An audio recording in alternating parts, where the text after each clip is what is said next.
journey beyond imposter syndrome. This is where I invite you into a space where high achievers and spiritual leaders converge to redefine success and self-worth. By sharing transformative stories and engaging with thought leaders, this podcast serves as a roadmap for navigating the complexities of imposter syndrome. It's an intimate look into overcoming personal barriers tailored for those who value wisdom, leadership, and intuition in business and life. Join me at the Humble Warrior podcast with Alani Bankhead. Hello, Humble Warriors. I am so excited to talk about today's topic, which we're actually going to start with a quote, which is, most of you are actually playing the game of life not to win, but so that you don't lose. So I'm going to say that again because it sounds a little bit funky and counterintuitive. Most of you are playing the game of life to not lose versus actually winning the game. And I'm going to use an example from my law enforcement days to illustrate this. So working child sex crimes and working trafficking cases, I've had the opportunity to work in a lot of different jurisdictions to help justice systems figure out the best way to go about in getting the results that they want. And every time I get to a certain jurisdiction, they'll tell me, oh, we have such a big problem with this crime set. There's so much trafficking happening. And they start making all these conjectures about what exactly they think is going on. So in one touristy area I worked in, we had all these nonprofits saying, oh, it's the tourists that are abusing all of our kids. And so there's all these theories. And after spending time listening to what all the stakeholders had to say, I asked them a very simple question. What data do you have to prove that this is happening? And the answer every single time was, we have no data. And so what was happening was a lot of these justice systems, very well intended, were spinning their wheels trying to do different things or not do different things to achieve a result based on theories that had zero information, zero data to back them up. And oftentimes when it comes to the lives that we lead and when our imposter syndrome comes into play, we often do the same thing. So you're like throwing darts at a dartboard, just hoping that you're going to hit the right perfect strategy for you without taking the time to go back and look at the data to see what exactly is happening. And so I want to talk for a second about the hero's journey. So the hero's journey is a concept. It's been all over the internet. I've seen versions by Tino Beth and some other folks. We're actually going to put a graphic in the show notes so you can see exactly what it is that I'm looking at. And so there's a cycle to everything in life, right? So whether it's right now winter time and we know that spring is coming after the winter and then summer's coming and then fall's coming, and each season has its own particular responsibility. It has its own role to play in life. And we can either lean in and maybe hibernate in the winter to decompress after a very busy summer season of planting seeds, and then the fall where we harvest our fruit and all of those things, right? We're not meant to be working all the time. And so I love this hero's journey concept because it gives us a really tangible concept that we can attach to what our own imposter syndrome growth looks like. So first and foremost, there's this call to adventure, this divine spark, they call it. So there's something within you, it's intuitive, right? That says, I was meant for more. I want to do this thing. My heart has this calling to achieve this wild fantasy. And this is something that you know is true, but you have no proof exists. You just know that you have this very strong desire. And then the next phase is actually a refusal of the call. This is where fear and self-doubt and that imposter syndrome come into play. So as you're imagining what's possible for you, your brain is creating all these excuses as to why that's not possible. And remember, if you've heard my past podcasts, you know that the top two reasons why people don't work towards achieving their dreams is because I am not smart enough and I don't have the right degrees. Now, there are a lot of other I am statements that get in the way of that. Mine where I'm too small, too female, too Latina, and I look too young. But for most people, it's I'm not smart enough, I don't have the right credentials. And so they're going to make all these excuses to not go on that adventure. And then as the refusal of the call is happening, the intuitive part of you is actually fighting for you. It's saying, no, this is part of your destiny. This is something that you need to do. And you essentially manifest a mentor of some sort, right? So you're going to have this opportunity presented to you to partner with somebody who wants to mentor you to get you to achieve that wildest dream of yours. You have a choice whether or not to partner with them. There are quite a number of other steps, so we're going to go through them really quickly. We're probably going to do an in-depth analysis of this at a future date and time, but for today, I just want you guys to understand the basics. So you meet the mentor. Let's say you accept the mentor's help and you get this aid, you partner with somebody. You're going to cross that threshold where you go into the point of no return. So for some of you, it might be quitting that very toxic job so you can start the business of your dreams, or it might be deciding that you want to have a kid, or whatever that really incredible dream is. You get to this point where you're like, once I cross this, I cannot go back to the way that I was. So for me, it was when I arrived to the very top of my military career and I'd achieved a position that, unbeknownst to me, had been a little bit of a harbinger for some past senior leaders. So everybody that I ran into when they found out I got this job were telling me, oh man, General So and this other person and this other guy who were very successful were in your position before. And of course, there's always a lot of hard work to happen professionally, but for all intents and purposes, all of my previous works of the decade plus past had come to fruition, and I was on the proverbial pseudo easy street, we're going to call it, right? And so I completely blew up that career because there was something inside of me that was saying, you should be happier about this, but you're not. And more on that later. But basically, I left that job. And as I started this other completely unknown route that I was taking, all of these challenges started popping up. So it was like, okay, I thought I'd have a job a little bit faster, but it actually took 11 months from when I applied till when I got hired because of the many job interviews and panels I had to go through to get into this one organization, which I really, really loved. Ultimately, this is a test of your character. How much are you willing to put into the goals and dreams? And then there was the dark night of the soul, coming to a place where I have to confront some really hard stuff. So this was the phase where I started to discover that as an idealist, I want to see the best of humanity, but the reality is that there's actual evil in the world. And I had to come to terms with the fact that I couldn't magically convert evil into good, no matter how much I love them, right? So once I had these hard conversations with myself and others, and I had to break myself of some old limiting beliefs, like case in point, not everybody is a good human. Then there was the reward. So seizing of the treasure, I'm starting to enter into this kind of promised land of my own life where things are starting to bear fruit and I'm starting to make these amazing partnerships. It's been a massive blessing to be able to do the incredible work that I get to. And then we get into the rebirth. We're starting to identify the invaluable wisdom that we have. And then ultimately, that brings us back full circle to the divine spark, which is the call to adventure. And it's so hilarious because I had this old client reach out to me the other day and requested an SOS emergency call because they said, oh my gosh, Alani, everything I've ever wanted is happening, and my imposter syndrome is freaking out. So we hopped on a call, and just this one 15-minute conversation where I was able to show them this hero's journey and say, hey, you're just back full circle where you were. You've done all this incredible work over the last number of years that we've been working together. And you are prepared, like you've been courageous, you have brought it, and now you're bearing the fruit. And now the new call to adventure is not to get yourself out of the pit, it's to actually start building the thing of your dreams. And here, God has provided you with those opportunities to do that. And now, what are you going to do with it? Are you going to lean into that or are you going to run away? And so, when we talk about the way the brain is designed is actually there to protect you. And fortunately, unfortunately, even though it's been hundreds of thousands of years since we were in our hunter-gatherer phase and we needed communities to survive and all of those things, the reality is that the brain has not evolved as quickly as technology has. And it's still stuck in this space where it's saying, I am going to come up with the worst case scenario so I can come up with a plan to make sure I don't get there.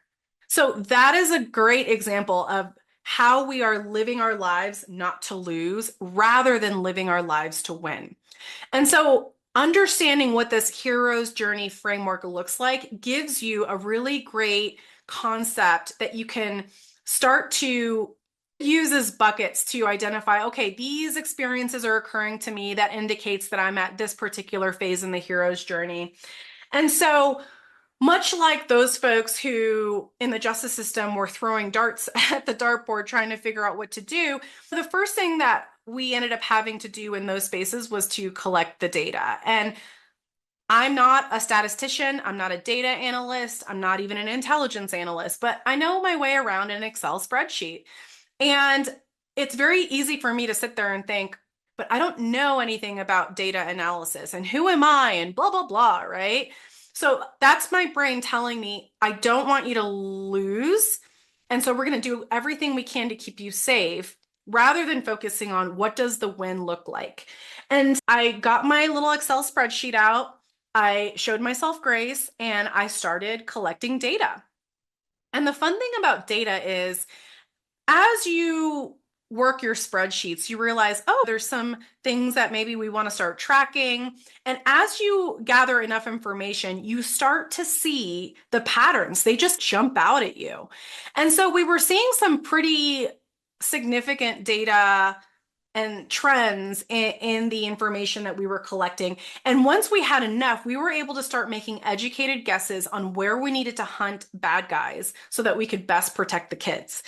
And so for you, when we talk about the hero's journey, what data do you need to collect in terms of what pain points have been occurring over and over again?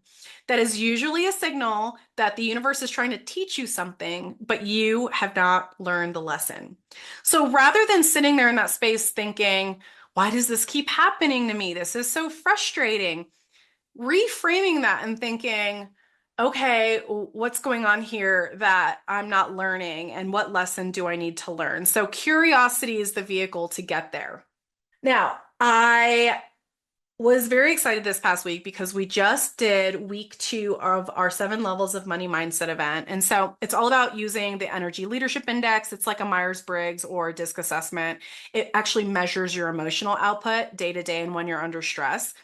And this is really important because when you identify the emotions that you're experiencing, you're actually able to backtrack and identify the subconscious thought that is controlling that emotion, which leads to the behavior that you want or maybe you don't want. And this one participant came up with this brilliant example. And it was so wild to hear them say that they didn't really feel seen. The 7 levels of money mindset event has nothing to do with money, really. It's more about our ability to receive the abundance that we know we were meant to receive. And people struggle with that. Money's a very loaded subject. It's just for the purposes of this event, money is an easy, tangible method that we can use to illustrate a lot of the examples. And so this person was talking about they're in a financial space that isn't super great. Like they're doing okay, but they want to be doing better. And ultimately, what it came down to was they felt like they weren't feeling very seen by folks.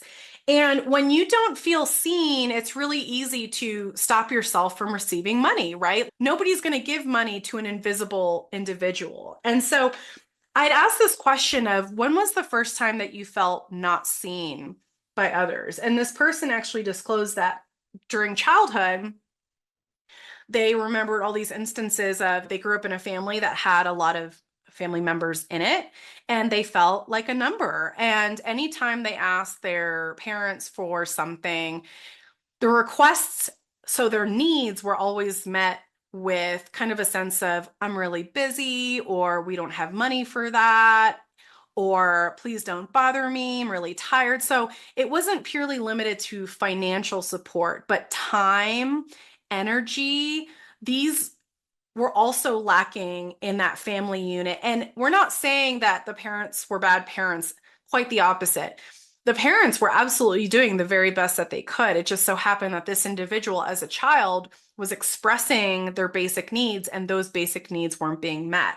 And so this person internalized this concept that I ask for too much, so I shouldn't ask.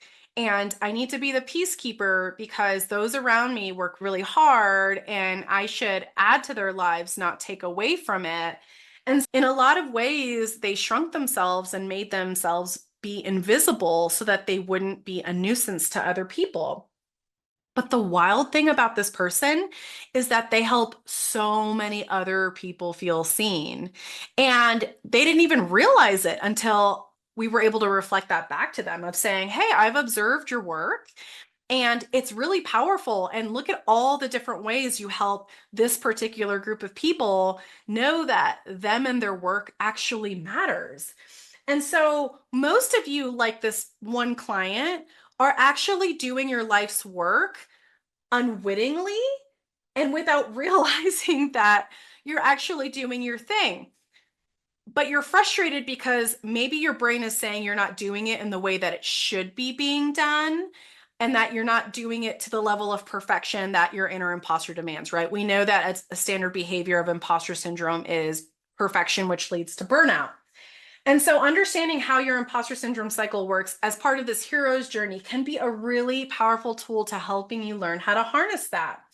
And so it was really incredible to watch them have this aha moment where they were saying, oh my gosh, I had no idea that I had this subconscious terrorist running through my head telling me that I didn't feel seen, even though I knew I was meant for more, even though I wanted to be more powerful and I wanted to show up more powerfully in my work, there are dreams that I haven't even taken a step towards because I don't think I'm worthy of being seen, right? So it always comes back to worthiness. And so once she realized that she actually is worthy of receiving the same love and acknowledgement of her value, that's the game changer for her. And these are very simple truths. I'm sure for you, you're probably listening to this thinking, duh, of course everybody's valuable. Of course they deserve to be seen. But when it's you and you're in your own brain all the time, and I know that brain is a beautiful overthinking brain, it does that on purpose to keep you safe. Remember, it's always thinking of the worst case scenario so that you can come up with a plan to avoid it so that you don't end up failing, right? But when we talk about shifting that mindset so that we can start to focus on actually winning at the game of life rather than not losing, understanding this key concept can be a total game changer. And it sounds counterintuitive because the world likes to say it should always be about service, right?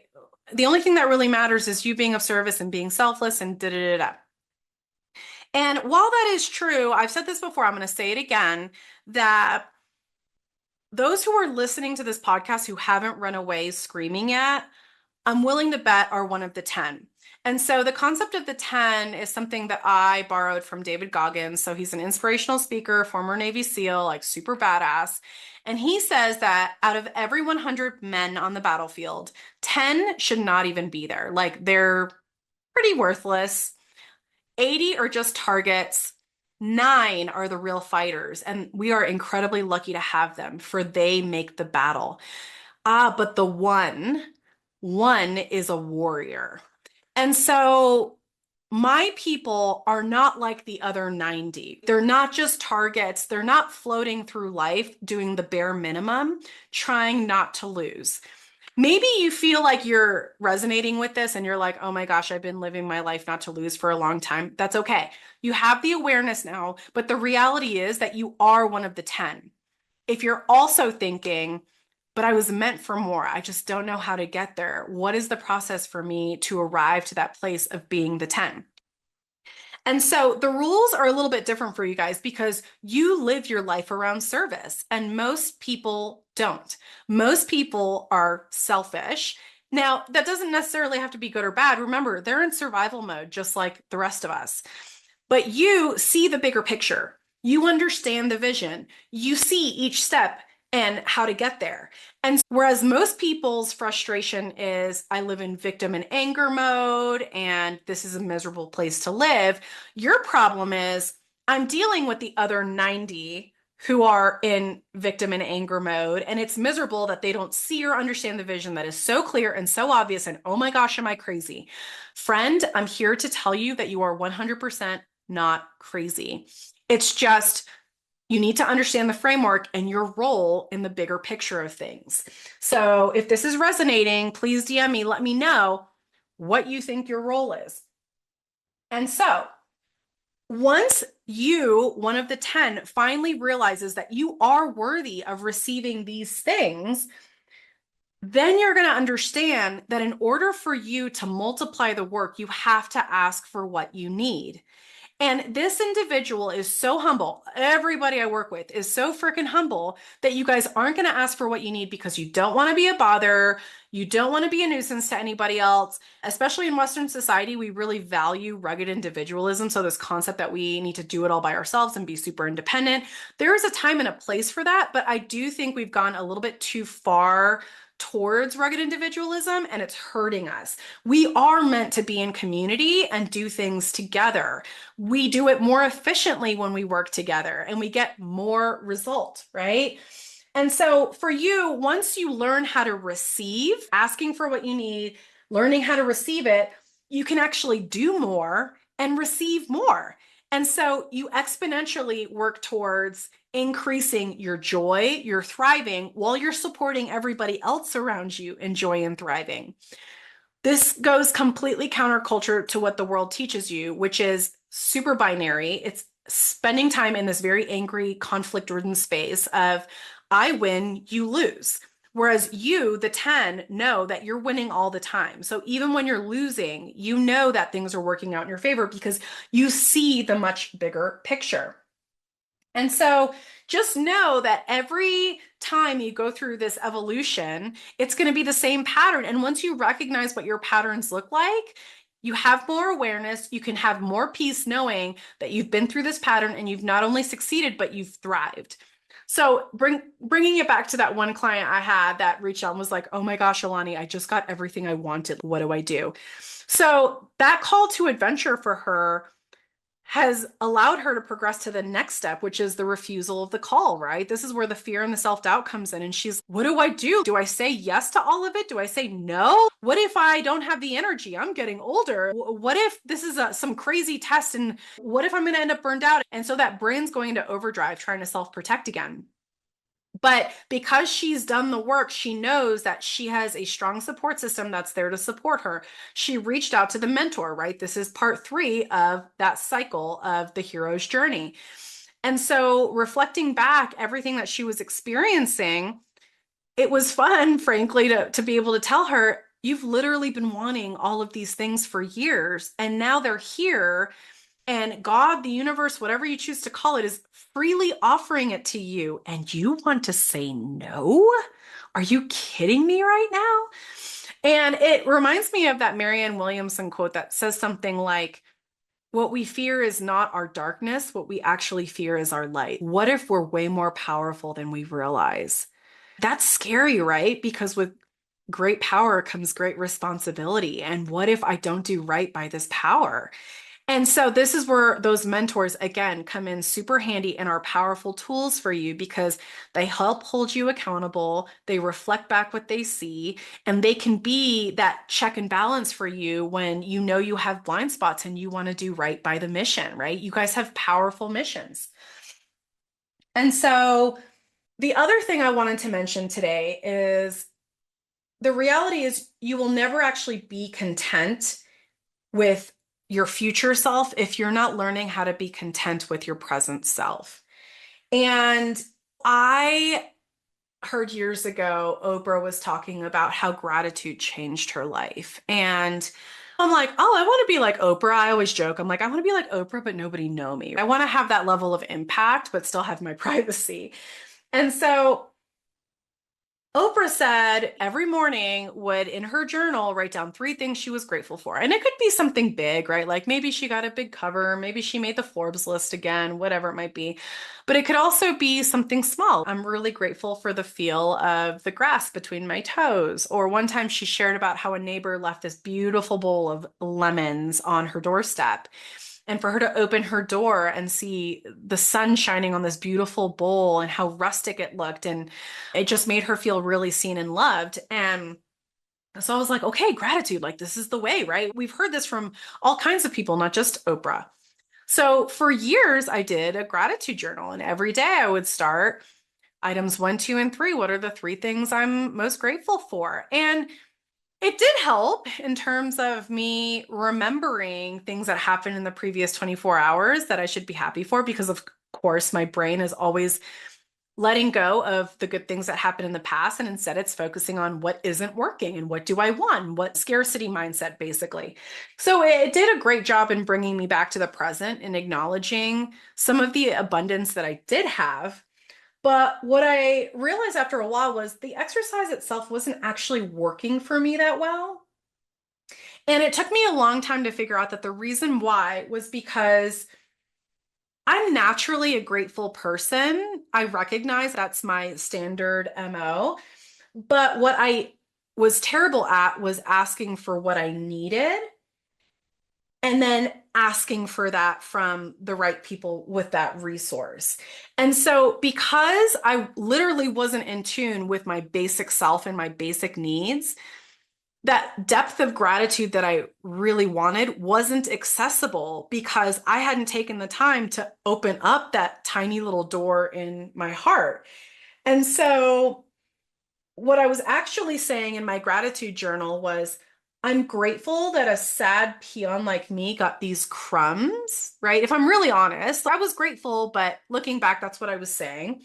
Versus now, when I do this work of understanding the hero's journey and understanding how to harness my inner imposter, I now recognize that I'm grateful that my creator provided this abundance for me because I am loved, not because of what I do. So again, to illustrate the difference, maybe I'll reframe it slightly differently, is the gratitude I had before was the most well-intended type of gratitude I could bring to the table at the moment, but I felt unsatisfied and I wasn't thriving and I didn't know why. I frankly thought I was broken. But the reality was that I was grateful for things, and it was coming more from a place of feeling like I was undeserving of anything good, right? So there's that worthiness again. And because I was undeserving of good things, anything good that came to me, it was like a massive blessing, and I should be super thankful.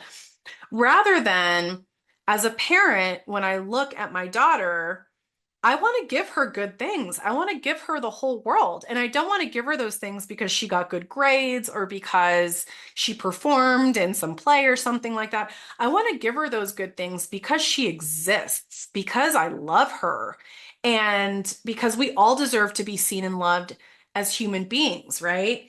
And so once I was able to shift that and recognize that the harder I work on myself, the better my mission outcomes are going to be. And so, for a tool for you guys today, I'm going to leave you with recommending that you do your internal work, look at this hero's journey, and figure out where exactly you are. And I want you to look at the next step and wonder, do I already have that equipment available to me? So what's really funny is almost every time I get onto a call with somebody where we're talking about imposter syndrome, and they're telling me about all the things they don't have and all the things that they want and their needs and all of these things. Invariably, 10, 15, 20 minutes later, it comes out that they actually already had access to what they needed, but they didn't really realize it. And so being able to partner with someone who's an objective observer who can reflect back to you the truth of who you are is a really powerful tool, because of course we all have blind spots. Now, this can be a coach, it can be a therapist, it can be a mentor, it can be a friend. I would be cautious about employing friends maybe that aren't willing to tell you hard truths. So these are particularly important tools, having those friends that are like, I love you, but you're screwing the pooch on this one thing. Because you know that if you do have a blind spot, they're going to keep you aware. Versus there are some people in your life that when they see you shining your light really brightly, they're not going to like it. And they might selfishly want to hold you back. So those people who, let's say you decide you want to stop drinking because maybe your drinking is getting a little bit out of hand, and you tell people, hey, my intention is I'm not going to drink this month or whatever it might be. And then you have that friend that constantly invites you out to the bar. That's an example of somebody that maybe well-intended, I'm sure they love you, but they recognize that your light is irritating their demons and they don't like it and they want to keep you as you were, safe, so that they don't have to change. Okay. And so that real work is completely in the spiritual space. And so if you look at this hero's journey concept, it's actually split in two. So there are 10 phases in the hero's journey, and half of them are in the earthly world, and half of them are in the supernatural world. And that crossing that point of no return, the test of your character, having the dark night of the soul, the victorious return, all that stuff. These are all supernatural concepts. And so you ultimately need to do the work to understand what it is that you believe about the ephemeral and the spiritual world and stick to your guns when things get hard on those beliefs. Now, you guys know that I'm not here to tell anybody what they should believe. I'm just saying find something that you believe in, and when things get hard, go back to that space. So for me, as a Christian, the Bible is one of my most powerful tools. And there are times when I struggle and I have to go back to what does the Bible actually say about this? So the 7 levels of money mindset stuff, we were talking about money, right? And the Bible, oftentimes people will misquote what the Bible says about money. So there's a really famous quote that money is the root of all evil. But what the Bible actually says is the love of money is the root of all evil. So money itself is not good or bad. It's just a tool. It's just a thing that we ascribe meaning to. But if you love money too much and you put that ahead of everything else, then your priorities are going to get out of whack. And now you have a little bit of an idol in your life, right? And another thing that I have used this tool with is when things, let's say, aren't going my way. You guys know I'm Latina, I'm a little bit feisty, and so I bring all of that to God. I don't hide it because that's who I am. And I've had plenty of moments where I shake my fist at God and I'm like, your Bible says A, B, and C. And so if that hasn't happened, you need to show me what I'm misunderstanding, or you need to make this blessing come down because this is the promise that you made. And I believe you are who you say you are. I believe that you have good things for me. I believe that I'm already victorious, but I'm not feeling that victory. So I need to understand, what do you need me to do differently? Another thing is understanding how you're built. So everybody's built really uniquely. And one thing that I find fascinating is how different people are, and how even though there have been trillions of people that have lived throughout the whole of society, you are alive now. And I believe that's for a specific reason. And I personally believe that you exist because you have a mission that literally nobody else in history could have done at any other time but now. And I think your job is to unleash that gift to its fullest potential. And furthermore, I believe that you can't fail at that mission because I've done the work of understanding my spiritual belief system. I believe all of that down in my bones, you guys. Now, does that mean that I don't have doubts? No, of course I have doubts. There's a reason why it's called faith. It's because you don't actually have evidence. Of course, there's going to be a part of you that's, is this real? And constantly reevaluating what your spiritual belief system is an important part of this process. Having doubt is a part of this process. The question is, how are you going to respond to that doubt? And so going back to how uniquely people were made, I love asking people how they get into their line of work or their background because I'm just so blown away at how different people are. And I had the incredible privilege of going to canine recertification. So I have an electronic detection canine. Her name is Lulu. She finds digital media evidence in child sex abuse material cases. My sweet Lulu and I are going on 6 years of being partnered together in protecting children from sexual abuse by finding digital media evidence. And truly, she's probably the best professional adventure I've ever been on because I've learned so much about myself. You guys want to learn about yourselves? Get a dog. That dog will reflect all of your best and worst parts, and you have the opportunity to learn or not learn from them. And so while I was there, I got to interact with the creator of these dogs, Todd Jordan. I'm hoping to have him as a podcast guest. Please, Todd, come on my podcast. But Todd took this gift of as a firefighter, so nothing to do with law enforcement. He's a firefighter, arson canine handler.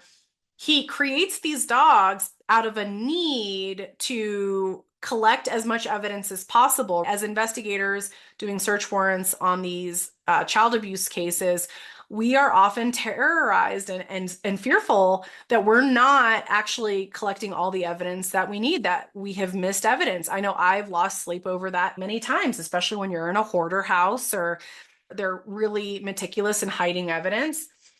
But seeing Todd and the magic that he does with these dogs, and the fact that he created an entire community around people who want to selflessly protect kids through using these dogs, it's just a joy to observe. I have a dear friend who is a journalist, an award-winning international journalist. She's been in the anti-exploitation space for decades, and she has done some incredible work. And she's also been to hell and back trying to do it and shine a very bright light on the darkness that's happening in our world. Because whether it's imposter syndrome or abuse, once you create awareness around it, you can't unsee it. And now you can actually start creating that change.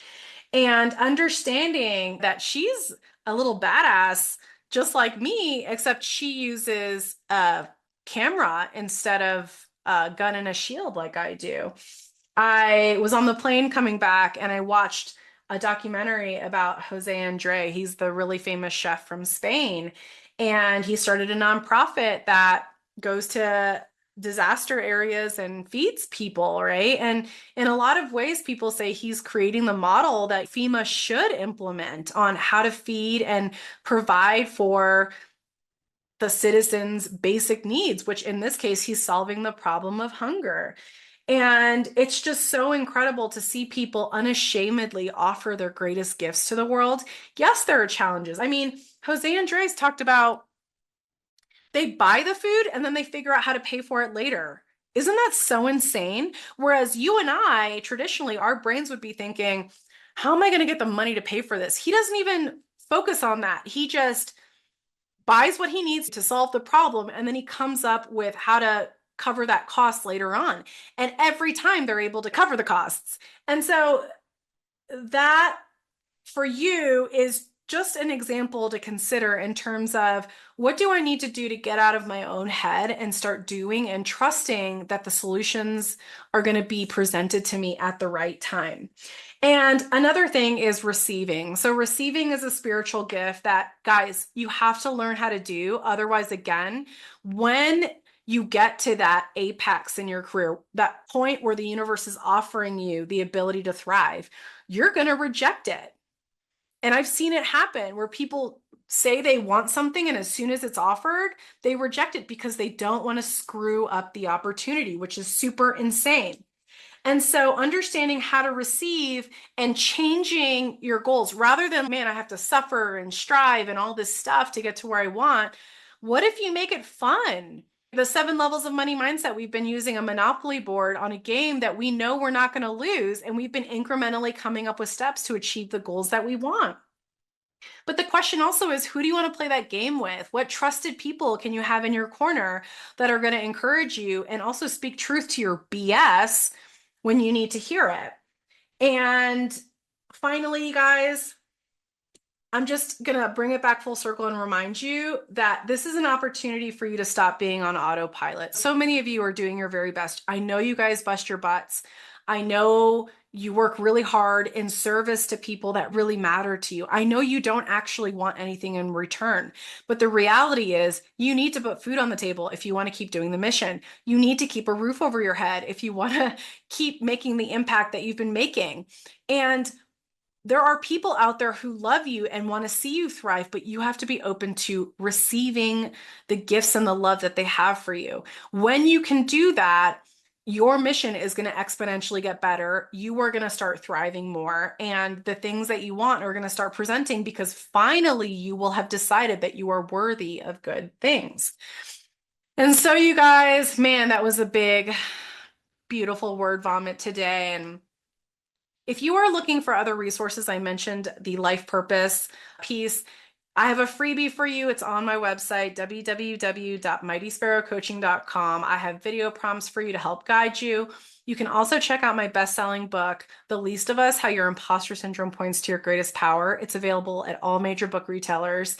And I'm really excited to announce the Joyful Money Club launches in January. So I talked about this Monopoly game board and gamifying your goals. Come join other amazing people in community to achieve your wildest goals and finally start receiving the abundance that you know you were meant for. So DM me Joyful Money at Facebook, Instagram, or LinkedIn if you're interested. And you guys, until next time, please remember the world needs who you were made to be. Thank you so much for joining me today on this journey to discover how you can harness your imposter syndrome to work for you. I love you guys so much. Have a great rest of your day. Bye.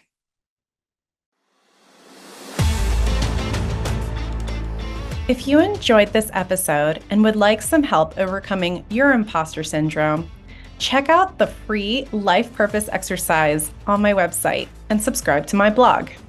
If you already know what your life purpose is and are ready to crush or harness your imposter syndrome, then you're going to love my best-selling book, The Least of Us: How Your Weakness Points to Your Greatest Power, available on Amazon and all major book retailers.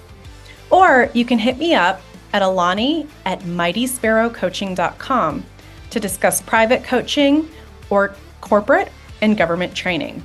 That's ALANI at mightysparrowcoaching.com.